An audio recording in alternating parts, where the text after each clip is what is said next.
আপনার ৫ বছর বা ৫ বছরের কাছাকাছি বয়সের বাচ্চার খাবার কিভাবে দিবেন, কখন দিবেন, কতটুকু দিবেন? এই ৫ বছরের আশেপাশে বাচ্চার খাবারের রুটিনে সবচেয়ে গুরুত্বপূর্ণ যে বিষয় সেটি হচ্ছে ফ্যামিলি ডায়েটে অভ্যস্ত করা। এই সময় স্কুল গোয়িং চেষ্টা করুন ঘরের খাবারগুলো দিতে। স্কুল গোয়িং বেবিদের ফুড পয়জনিং বেশি হয়, নতুন জায়গায় যাচ্ছে, নতুন খাবার দেখছে, দেখলেই খেতে চাচ্ছে। বাইরে গেলে বাচ্চাকে বাসায় করা জুস বা ফলের রস দিয়ে দিতে পারেন, শরবত দিয়ে দিতে পারেন। অতিরিক্ত গরমে মাঝে মধ্যে খাবার স্যালাইন দিতে পারেন।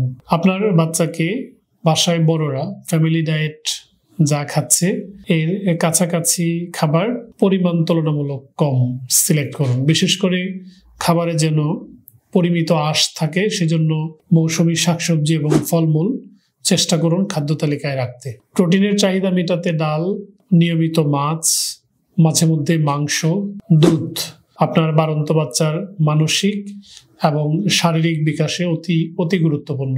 কিছু খাবার রয়েছে যে খাবারগুলো অল্প খেলেই বেশি পরিমাণে পুষ্টি চাহিদা পূরণ করে। এর মধ্যে ঘি, মধু, ডিমের কুসুম, কলিজা, মগজ, বীজ বা ডাল জাতীয় খাবার অন্যতম। এই খাবারগুলো আপনার সন্তানের খাদ্য তালিকায় রাখতে পারেন। বিশেষ করে সকালবেলায় তুলনামূলক সহজে হজম হয় এই খাবারগুলো দেওয়ার চেষ্টা করুন।